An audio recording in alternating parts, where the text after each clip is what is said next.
નમસ્કાર વિદ્યાર્થી મિત્રો, કેમ છો? આનંદમાં ને?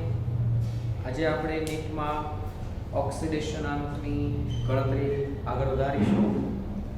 થોડા અટપટા અપવાત્રો પૂછી શકાય તેવા સંયોજનોના ઓક્સિડેશનાંકની ગણતરી કરીએ. ઓકે, નિયમો આપણને યાદ છે. ધારો કે પહેલું સંયોજન આવું આપેલું છે Br3OA. ટેક્સ્ટ બુક નું ઉદાહરણ છે. તો સૌપ્રથમ તો Br3OA નું સ્ટ્રક્ચર આ પ્રમાણે થશે. ત્રણ બ્રોમિન છે, ત્રણેય બ્રોમિનને આપણે આ રીતે દર્શાવીએ: બ્રોમિન, બ્રોમિન, બ્રોમિન. બરાબર. 8 ઓક્સિજન દર્શાવવાના છે.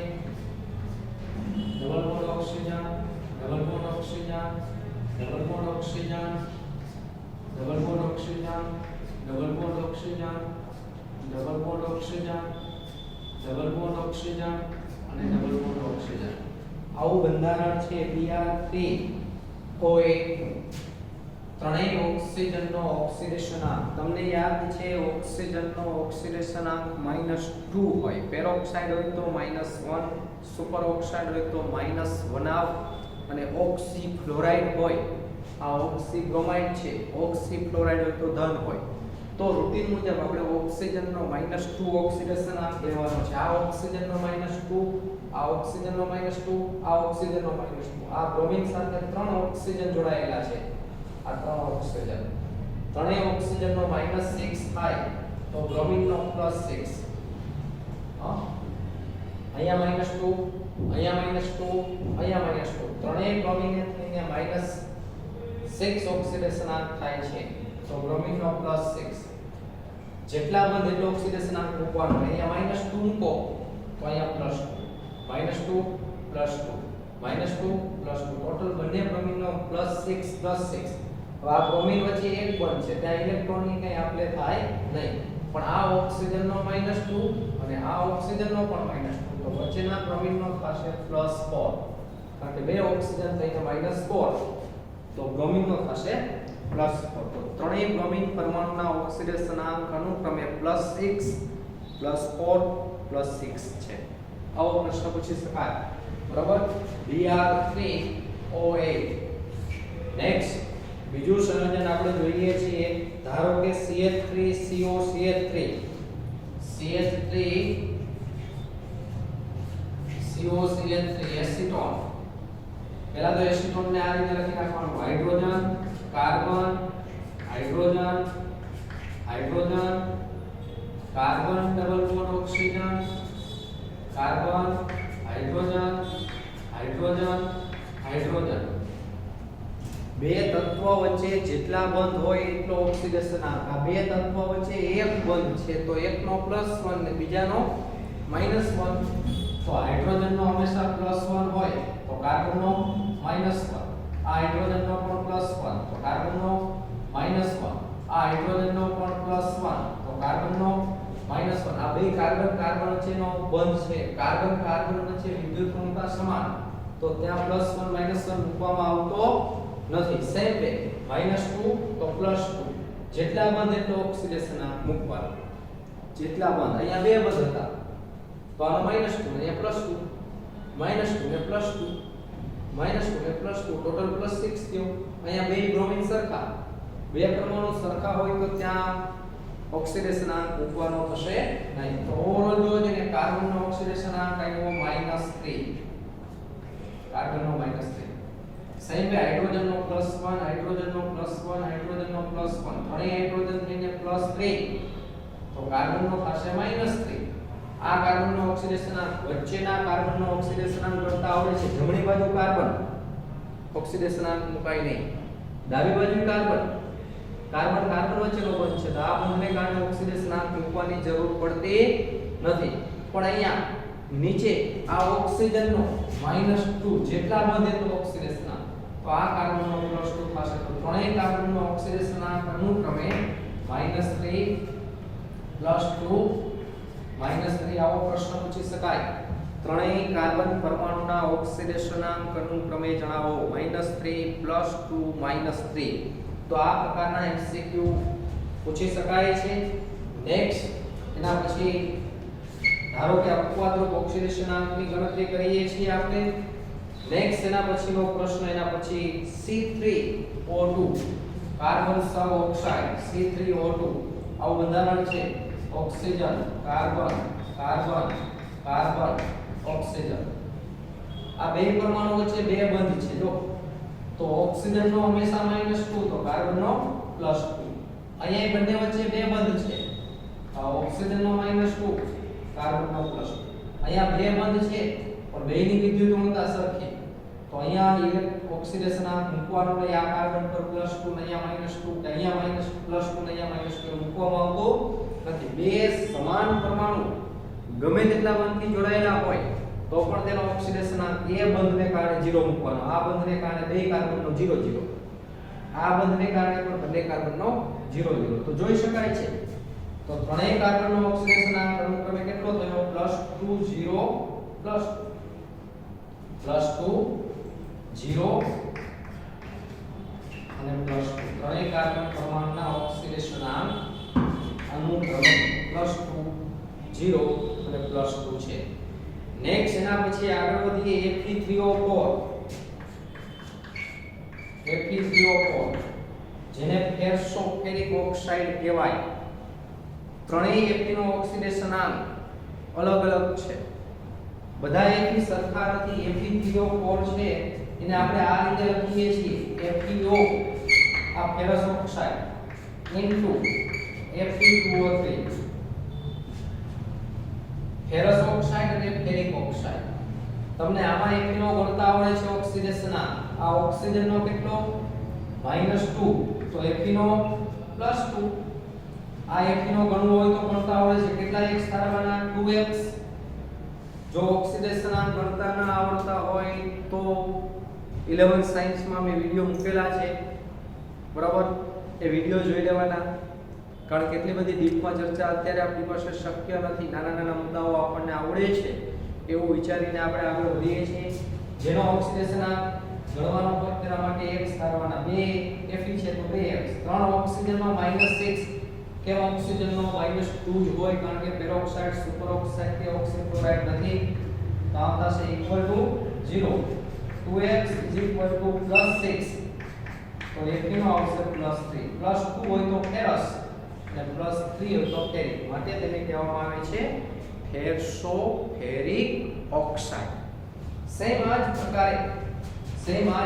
પ્રમાણે Pb3O4 આને પ્લમ્બોપ્લમ્બિક ઓક્સાઇડ કહેવાય જ્યારે ફેરસો ફેરિક ઓક્સાઇડ કહેવાય એમ Pb3O4 ને કહેવાય પ્લમ્બોપ્લમ્બિક ઓક્સાઇડ આ બધા અપવાદરૂપ છે બાકી સામાન્ય ઓક્સિડેશનાંક ગણતા તો તમને આવડે છે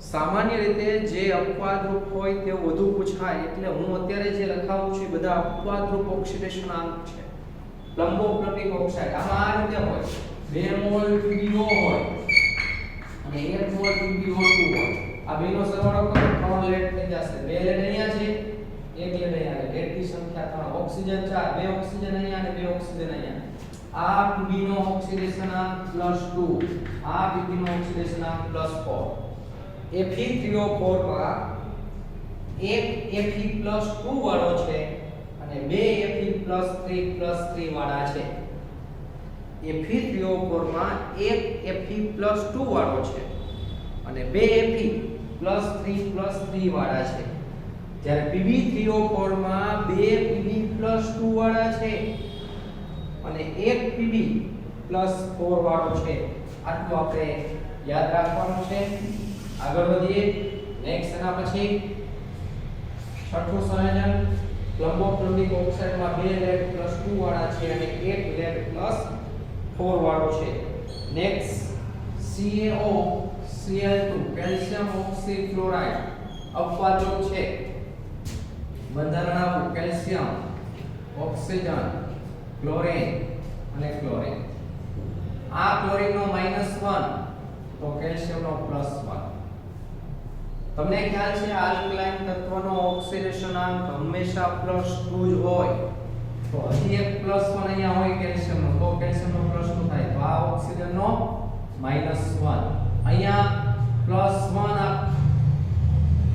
ક્લોરીનનો, અહીંયા -1. જોઈ શકાય છે ઓક્સિજનનો કેટલો -2, કેલ્શિયમનો કેટલો +2, બંને ક્લોરીનનો કેટલો +1 અને -1. પ્રશ્ન આવો પૂછાય કે કેલ્શિયમ ઓક્સીક્લોરાઇડ CaO Cl2 માં બંને ક્લોરીન પરમાણુના ઓક્સિડેશનાંક જણાવો તો +1 વાળો પણ છે અને -1 વાળો પણ ક્લોરીન પરમાણુ છે, ખાસ યાદ રાખવું. નેક્સ્ટ એના પછી છે S4O6 2- પહેલા તો એનું બંધારણ ઓક્સિજન. જો S4O6 2- નું પહેલા તો બંધારણ લખવાનું છે oxygen, sulphur, double bond oxygen, double bond oxygen. Next oxygen, total ઓક્સિજનની સંખ્યા 6 છે, જેમાં તમને ખ્યાલ છે ઓક્સિજનની સંખ્યા ટોટલ 6 છે એટલે 3 અહીંયા અને સેમ છે 3 અહીંયા. S double bond O, double bond O, single bond, પણ વીજભાર -2 છે એટલે -1 વીજભાર અહીંયા, -1 વીજભાર અહીંયા. બરાબર, આ ઓક્સિજનનો -2. બરાબર, આ ઓક્સિજન હજી કોઈ એક તત્વ સાથે જોડાયેલું છે ને આ પણ જોડાયેલું છે. -2 -2 -1 એટલે -5 થયો તો આ સલ્ફરનો કેટલો +5. અહીંયા -2, અહીંયા -2, અહીંયા -1. બરાબર, તો અહીંયા કેટલો થશે -5 એટલે કે +5. આ રીતે S4O6 માં બંને S4O6 માં બંને સલ્ફર પરમાણુ નહીં પણ ટોટલ સલ્ફર પરમાણુ S4O6. આ પ્રકારે 4 સલ્ફર છે, સલ્ફર, સલ્ફર, સલ્ફર છે એમ જ. Double bond O, double bond O, single bond O. તો આ સલ્ફરનો +5 આપણે કીધું એ પ્રમાણે, પણ આ સલ્ફરમાં બંને બાજુ આ સલ્ફર વચ્ચે ઇલેક્ટ્રોનનું કંઈ થશે નહીં. બરાબર, અહીંયા પણ થશે નહીં. આ બંને સલ્ફરનો કેટલો થશે 0 0. બરાબર, આ પ્રકારે છે. તો બંને સલ્ફર પરમાણુઓ જે છે મધ્યના એ 0 0 ઓક્સિડેશનાંક ધરાવે છે, જ્યારે જમણી બાજુના અને ડાબી બાજુના સલ્ફર પરમાણુનો ઓક્સિડેશનાંક +5 છે. તો S4O6 2- માં ચારે ચાર સલ્ફર પરમાણુનો ઓક્સિડેશનાંક સરેરાશ 2.5 આવશે, કારણ કે બે સલ્ફર 5 વાળા છે, બે સલ્ફર 0 વાળા છે, તો 2.5 એટલે કે 2.5 એનો સરેરાશ ઓક્સિડેશનાંક આવશે. નેક્સ્ટ એના પછી આગળ H2SO5. બરાબર, પર મોનોસલ્ફ્યુરિક એસિડ છે. H2SO5 નું નામ થશે પર મોનોસલ્ફ્યુરિક એસિડ, પર મોનોસલ્ફ્યુરિક એસિડ, અને જેનું બીજું નામ છે કેરોઝ એસિડ. શું છે? કેરોઝ એસિડ.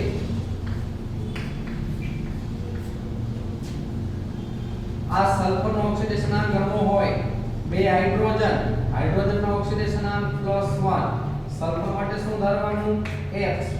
આ પાંચેય ઓક્સિજન સરખા નથી. યાદ કરો મારો લેક્ચર જ્યારે આપણે ભણતા ત્યારે એમ કહેતા કે પાંચેય ઓક્સિજન સરખા નથી. 3 ઓક્સિજન -2 વાળા રૂટીન મુજબ છે અને 2 ઓક્સિજન પેરોક્સાઇડના રેખા છે. એટલે ખાસ યાદ રાખો કે 2 ઓક્સિજન એવા છે કે જ્યાં તેનો ઓક્સિડેશનાંક પેરોક્સાઇડ -1 વાળો છે અને 3 ઓક્સિજન રૂટીન મુજબ છે =0.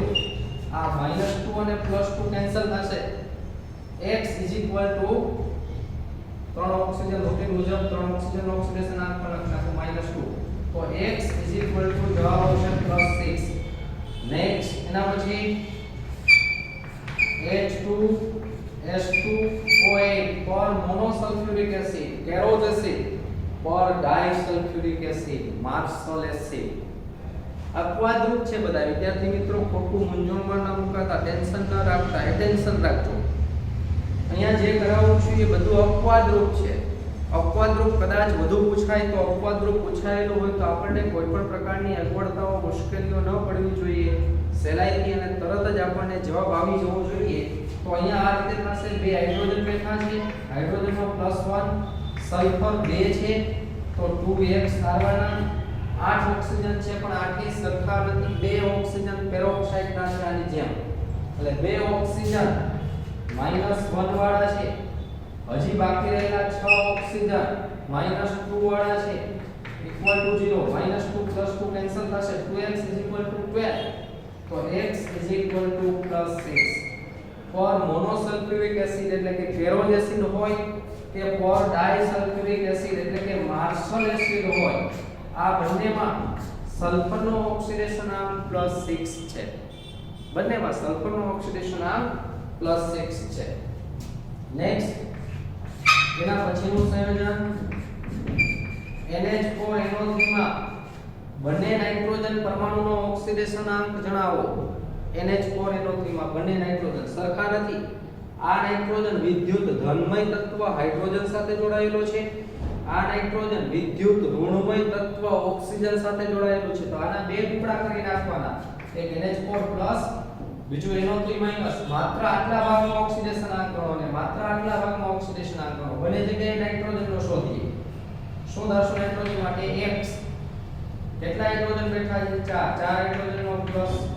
+1 લેખે ગણશો +4 થશે ઇઝ ઇક્વલ ટુ સામે વિભાગ લખવાનો +1 તો x ઇઝ ઇક્વલ ટુ -3 આવશે જવાબ કારણ કે +4 ને સામે લઈ ગયા -4 ત્યાંથી એક બાદ પણ અહીંયા એ જ રીતે x વત્તા 3 ઓક્સિજનનો કેટલો હોય -2 જેમ હાઇડ્રોજનનો +1 હોય એમ ઓક્સિજનનો કેટલો -2 ઇઝ ઇક્વલ ટુ -1 તો x ઇઝ ઇક્વલ ટુ જવાબ આવશે +5 તો એમોનિયમ નાઇટ્રેટમાં બંને નાઇટ્રોજન પરમાણુનો ઓક્સિડેશનાંક અનુક્રમે -3 અને +5 છે -3 અને +5 છે નેક્સ્ટ એના પછી આગળ વધીએ અપવાદરૂપ ઓક્સિડેશનાંકની ચર્ચા આપણે કરીએ છીએ HNO3 ને કહીએ છીએ નાઇટ્રિક એસિડ બરાબર HNO3 નહીં H2SO4 ને કહીએ છીએ સલ્ફ્યુરિક એસિડ એમાં એક ઓક્સિજન વધારાનો આવે પર મોનોસલ્ફ્યુરિક એસિડ થાય આમાં એક ઓક્સિજન વધારાનો આવ્યો HNO3 માં તો એને કહેવામાં આવે છે પર મોનો નાઇટ્રિક એસિડ પર મોનોસલ્ફ્યુરિક એસિડ પર મોનો નાઇટ્રિક એસિડ પહેલા તો બંધારણ આપણને આવડતું હોવું જોઈએ પર આમ થશે N ડબલ બોન્ડ O બે ઓક્સિજન આવી ગયા છે બે ઓક્સિજન અને એક હાઇડ્રોજન બાકી છે ઓક્સિજન હાઇડ્રોજન જો આ પેરોક્સાઇડના ઓક્સિજન જેમાં તમને ખ્યાલ છે બંને ઓક્સિજનનો ઓક્સિડેશનાંક -1 -1 આનો -2 આનો -2 આનો +1 ટોટલ નાઇટ્રોજનની આજુબાજુ -5 ઓક્સિડેશનાંક છે -2 અને -1 નાઇટ્રોજનની આજુબાજુ ટોટલ -5 ઓક્સિડેશનાંક છે તો નાઇટ્રોજન ઓક્સિડેશનાંક થશે +5 ન ખબર પડે તો આ રીતે એક સારી રીતે તમે ગણતરી કરી શકો છો નેક્સ્ટ 12મું બંધારણ CrO5 ને કહેવામાં આવે છે ક્રોમિયમ પેન્ટોક્સાઇડ જે બટરફ્લાય સ્ટ્રક્ચર ધરાવે છે યાદ રાખો બટરફ્લાય સ્ટ્રક્ચર ક્રોમિયમ સાથે ડબલ બોન્ડથી ઓક્સિજન જોડાયેલો હોય બે ઓક્સિજન સિંગલ બોન્ડથી જોડાયેલા હોય પણ આ પેરોક્સાઇડના ઓક્સિજનની ઓળખાણ શું તો ઓક્સિજન વચ્ચે એક બંધ હોય ઓક્સિજન વચ્ચે એક બંધ હોય ઓક્સિજન વચ્ચે એક બંધ હોય અહીંયા ડબલ બોન્ડ છે બધા બરાબર ઓક્સિજનની વચ્ચે એક બંધ હોય આ રહ્યો છે ઓક્સિજનની વચ્ચે એક બંધ આ ઓક્સિજનનો -1 આ ઓક્સિજનનો -1 આ ઓક્સિજનનો -1 આ ઓક્સિજનનો -1 આ ઓક્સિજનનો -2 ટોટલ ક્રોમિયમની આજુબાજુ -6 છે તો ક્રોમિયમનો ઓક્સિડેશનાંક +6 બટરફ્લાય સ્ટ્રક્ચર જો બટરફ્લાય પતંગિયા જેવું સ્ટ્રક્ચર છે બે પાંખ વચ્ચે મોઢાનો ભાગ શરીરનો ભાગ તો CrO5 ને કહેવામાં આવે છે બટરફ્લાય સ્ટ્રક્ચર યાદ રાખજો ક્યાંક રેફરન્સ બુકમાં જોવા મળશે બટરફ્લાય સ્ટ્રક્ચરમાં Cr નો ઓક્સિડેશનાંક +6 છે બરાબર એમાં કેટલા પેરોક્સી વલય જોવા મળે છે બે પેરોક્સી વલય એટલે વર્તુળ આવો પ્રશ્ન પૂછાય CrO5 માં રહેલા પેરોક્સી વલયોની સંખ્યા 2 છે પેરોક્સી વલયોની સંખ્યા 2 છે કેટલા પેરોક્સાઇડના ઓક્સિજન આવેલા છે 4 CrO5 માં ક્રોમિયમનો ઓક્સિડેશનાંક +6 છે તો આ પ્રકારના સ્ટ્રક્ચર જે વધુ પૂછાતા હોય એની આપણે વાત કરીએ છીએ નેક્સ્ટ એના પછી જે પૂછાય છે હાઇડ્રોઝોઇક એસિડ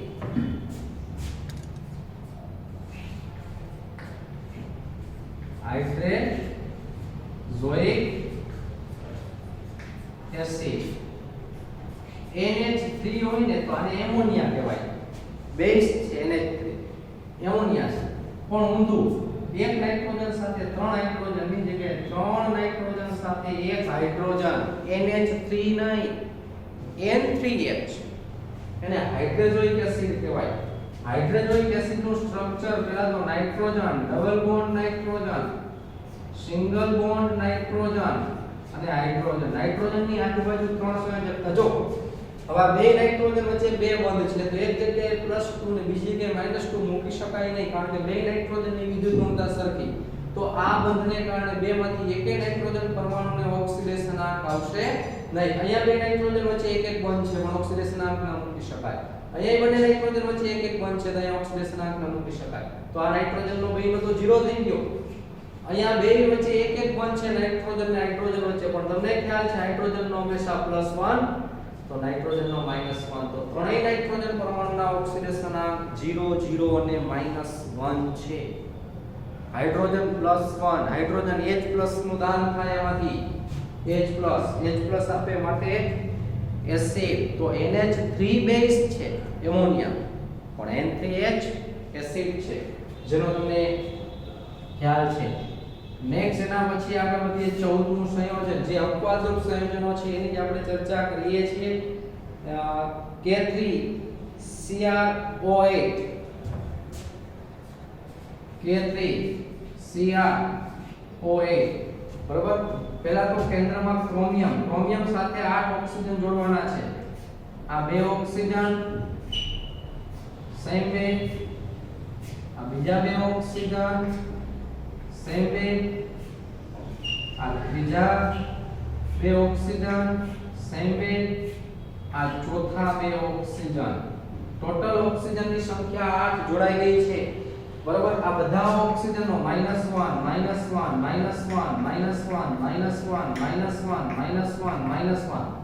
બરાબર ક્રોમિયમની આજુબાજુ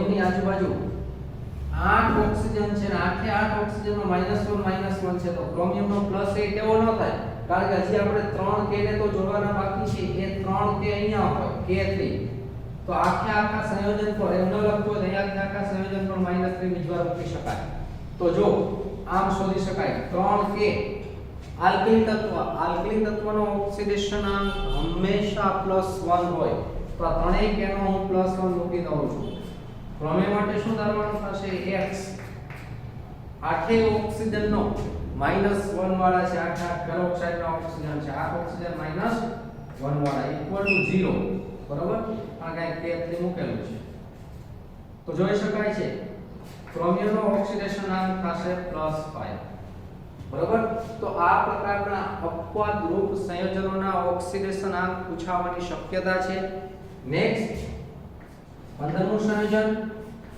NCl3 અને Ni3 આ બંનેમાં નાઇટ્રોજનનો ઓક્સિડેશન આંક નાઇટ્રોજન ક્લોરીન નાઇટ્રોજન આયોડિન તો નાઇટ્રોજન કરતા આયોડિનનું કદ મોટું નાઇટ્રોજન કરતા આયોડિનનું કદ મોટું એટલે ઇલેક્ટ્રોન દૂર હોય તો અહીંયા જે છે નાઇટ્રોજન છે આયોડિન પાસેથી ઇલેક્ટ્રોન મેળવશે અને અહીંયા નાઇટ્રોજન ક્લોરીનને ઇલેક્ટ્રોન આપશે તો બે જગ્યાએ નાઇટ્રોજનના ઓક્સિડેશન આંક સમાન નથી અલગ છે કેટલા છે એ તમારે મને જવાબ આવતા લેક્ચરમાં આપવાનો થશે બરાબર પ્રેક્ટિસ માટે આપું છું તમારે ત્યાં જવાબ આપવાનો થશે કે કેટલો ઓક્સિડેશન આંક છે બીજું વિદ્યાર્થી મિત્રો રેડોક્સ પ્રક્રિયાના 4 પ્રકાર છે નાના પરમાણુઓ અથવા અણુઓ જોડાઈને મોટો અણુ બનતો હોય તો તેને સંયોજન બરાબર છે સંયોગીકરણ રેડોક્સ પ્રક્રિયા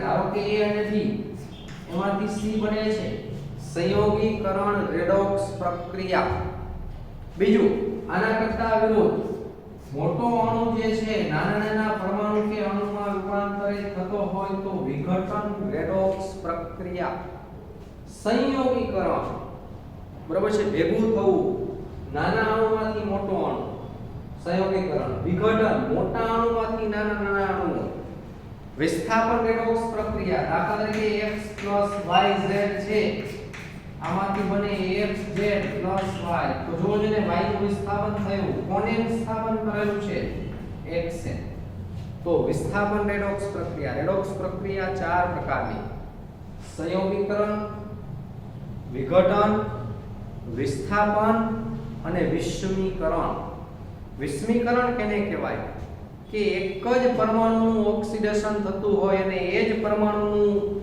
રિડક્શન થતું હોય દાખલા તરીકે તમને ખ્યાલ છે H2O2 માંથી H2O બને ઓક્સિજન વાયુ મુક્ત થાય આ ઓક્સિજનનો ઓક્સિડેશન આંક -1 હતો બંને ઓક્સિજનનો પાણીમાં ઓક્સિજનનો -2 થાય ઘટાડો થયો રિડક્શન થયું બરાબર અને અહીંયા ઓક્સિજનનો 0 વધારો થયો તો જ્યારે એક જ પરમાણુનું ઓક્સિડેશન અને એ જ પરમાણુનું રિડક્શન થતું હોય તો તેની રેડોક્સ પ્રક્રિયાને વિષમીકરણ રેડોક્સ પ્રક્રિયા કહે છે ઓક્સિજનનું જ રિડક્શન અને ઓક્સિજનનું જ ઓક્સિડેશન જ્યારે એક જ પ્રકારનો પરમાણુ ઓક્સિડેશન અને રિડક્શન બંને પ્રકારની પ્રક્રિયાઓ અનુભવતો હોય તો તેવી રેડોક્સ પ્રક્રિયાને વિષમીકરણ રેડોક્સ પ્રક્રિયા કહે છે તો રેડોક્સ પ્રક્રિયાના ચાર પ્રકાર વિદ્યાર્થી મિત્રો આ બધું તમારે યાદ રાખવાનું છે ખાસ કરીને અપવાદરૂપ છે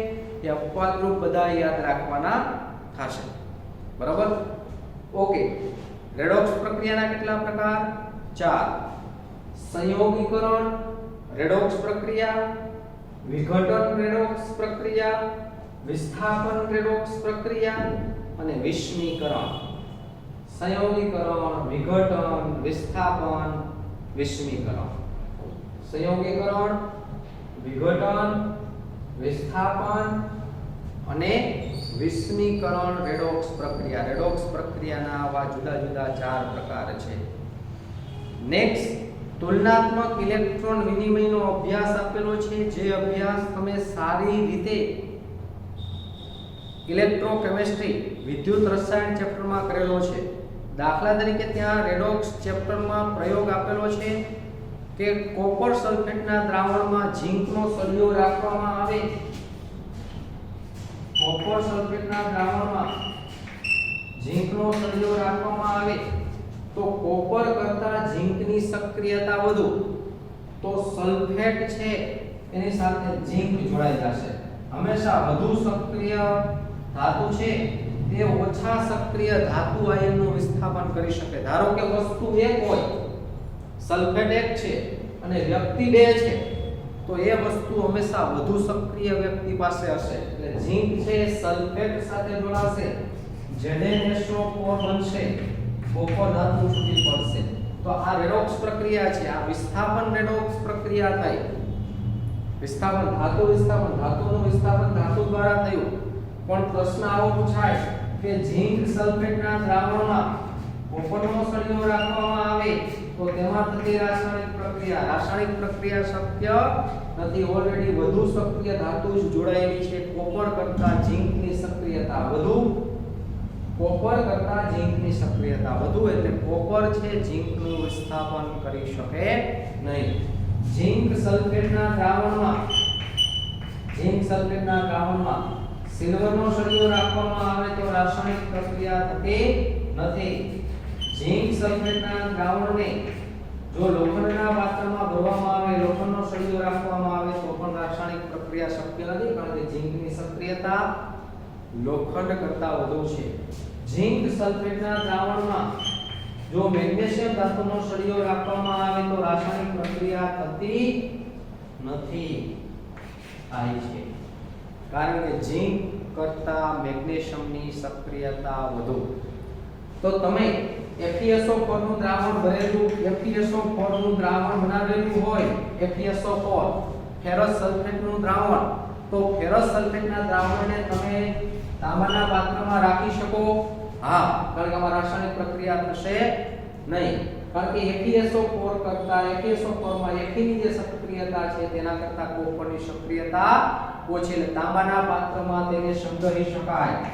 બરાબર ચાંદીના પાત્રમાં સંગ્રહી શકાય ધારો કે પ્રશ્ન પૂછો કે પ્રયોગશાળામાં શિક્ષક ફેરસ સલ્ફેટનું તાજું દ્રાવણ બનાવે છે તો તે દ્રાવણને તાંબાના પાત્રમાં કયા પાત્રમાં સંગ્રહી શકાય? પહેલો વિકલ્પ આપેલો હોય તાંબાના પાત્રમાં સંગ્રહી શકાય, ચાંદીના પાત્રમાં સંગ્રહી શકાય, બરોબર.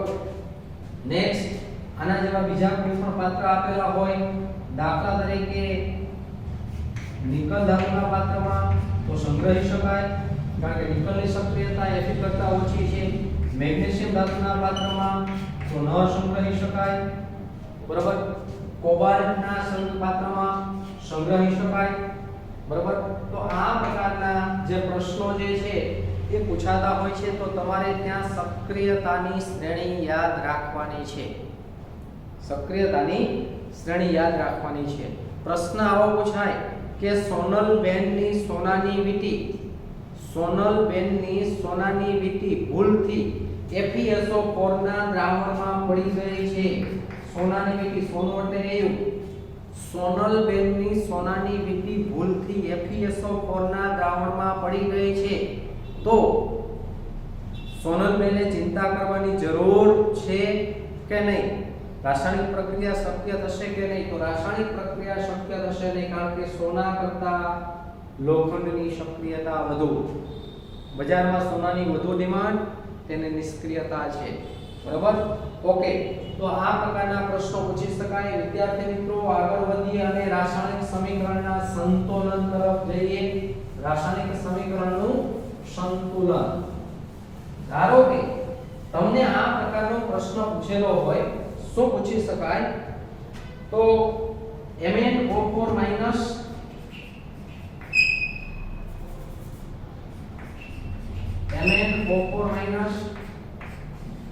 plus Br minus it gives Mn plus 2 Br2. Acidic માધ્યમ આપેલું છે, pH 7 કરતા ઓછી આવું લખેલું હોય તો આ સમીકરણને સંતુલન કરવાનું. પહેલા તો બ્રોમિન 2 છે એટલે 2 બ્રોમિન, મેંગેનીઝ 1 છે, મેંગેનીઝ 1 છે. આ એક મેંગેનીઝનો ઓક્સિડેશન આંક તમને ગણતા આવડે છે 7 અને આ મેંગેનીઝનો ઓક્સિડેશન આંક 2. વીજભાર જેટલો ઓક્સિડેશન આંક અહીંયા ગણવાનું ગણતા આવડે છે. તમે 4 ઓક્સિજનનો -8 થાય બરાબરની સામે લઈ ગયા +1, ત્યાંથી એક બાદ કર્યો +7. આ 2 બ્રોમિનનો ભેગો મૂકું છું -2 અને આ 2 બ્રોમિનનો 0. તો જોઈ શકાય છે મેંગેનીઝમાં ઓક્સિડેશન આંકમાં 5 નો ઘટાડો છે. જો મેંગેનીઝમાં ઓક્સિડેશન આંકમાં 5 નો ઘટાડો છે અને બ્રોમિનમાં ઓક્સિડેશન આંકમાં 2 નો વધારો છે. તો તમારે શું કરવાનું? 2 નો અને 5 નો લસા લેવાનો. ન ખબર પડે તો જૂના વિડિયો 11 સાયન્સમાં રેડોક્સ ચેપ્ટર મેં પૂરું કરેલું છે, YouTube માં પડેલા છે, જોઈ શકો છો. પણ એ બધું અત્યારે આપણી પાસે એટલો સમય નથી કે ચર્ચા કરીએ. કે 2 છે ત્યાં 5 વડે ગુણો છો, 5 છે ત્યાં 2 વડે ગુણો છો. તો અહીંયા 2 આવશે, અહીંયા 2 આવશે, અહીંયા 5 આવે, 2 હતા ઓલરેડી, 5 વડે ગુણો છો એટલે કેટલા થઈ જશે? 10. અહીંયા કેટલા થશે? 5. તો આવી પ્રક્રિયા સંતુલિત કરીને સંતુલિત કરેલી છે. તો પ્રશ્ન આવો પૂછાય. પ્રશ્ન ઘણી રીતે પૂછી શકાય કે સમીકરણનું સંતુલન કરો, એવો પૂછી શકાય. તો 4 વિકલ્પ તમને આપેલા હોય સંતુલિત સમીકરણમાં, એમાંથી કોઈ પણ એક સંતુલિત જવાબ હોય. આ પ્રકારનો જવાબ. હજુ આ સંપૂર્ણ સંતુલિત નથી, હજી આમાં વીજભાર મૂકવાનું બાકી છે, બરાબર. તો વીજભાર એટલે ઉપર જે ધન કે ઋણ નિશાની દેખાય વીજભાર, આનો વીજભાર -2 ઉપર જોવાનું અને આ કરાય નીચે નથી જોવાનું, બરાબર. આનો વીજભાર -2, આનો વીજભાર -10. ટોટલ ડાબી બાજુનો વીજભાર -12 થયો. ડાબી બાજુનો વીજભાર, પ્રક્રિયક બાજુ વીજભાર -12. આનો વીજભાર +4, આનો વીજભાર 0 કારણ કે ઉપર ધન કે ઋણ નિશાની નથી. બે વચ્ચેનો તફાવત મોટી સંખ્યામાંથી નાની સંખ્યા બાદ કરવાની છે. તફાવત 16 નો આવે. એસિડિક માધ્યમ હોય તો શું લેશો? 16H+ કે 16OH- તો જવાબ આવશે 16H+. તમને યાદ છે H+ હંમેશા ઓછા વીજભાર બાજુ ઉમેરાય અને OH- હંમેશા વધુ વીજભાર બાજુ ઉમેરાય. તો ઓછો વીજભાર કઈ બાજુ છે? જમણી બાજુ છે કે ડાબી બાજુ છે? તો ડાબી બાજુ છે, -12. તો 16H+ આપણે આ બાજુ ઉમેરશું, 16H+. ઓક્સિજન ગણી લેવાના. ડાબી બાજુ ઓક્સિજન 8 છે, જમણી બાજુ ઓક્સિજન નથી. જેટલા ઓક્સિજન જોઈએ એટલા H2O.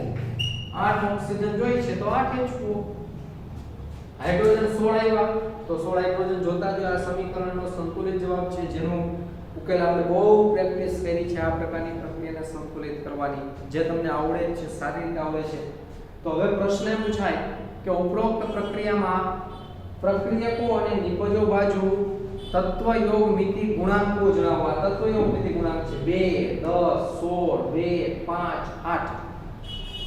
અથવા આવો પ્રશ્ન પૂછાય કે 1 મોલ પર મેંગેનેટ આયન કેટલા મોલ બ્રોમાઇડ નું ઓક્સિડેશન કરી શકે. જો બ્રોમાઇડ નું ઓક્સિડેશન થાય છે બ્રોમિન, 1 મોલ પર મેંગેનેટ આયન કેટલા મોલ બ્રોમાઇડ નું ઓક્સિડેશન કરી શકે. તો પહેલા ફરજિયાત તમારે સમીકરણનું સંતુલન કરવું પડે. 2 મોલ છે 5 મોલ નું ઓક્સિડેશન કરે છે. 2 મોલ છે પર મેંગેનેટ આયન એ 5 મોલ બ્રોમાઇડ નું ઓક્સિડેશન 10 મોલ બ્રોમાઇડ નું ઓક્સિડેશન કરે છે. તો 1 મોલ પર મેંગેનેટ આયન કેટલા મોલ બ્રોમાઇડ નું ઓક્સિડેશન કરે. 5 મોલ.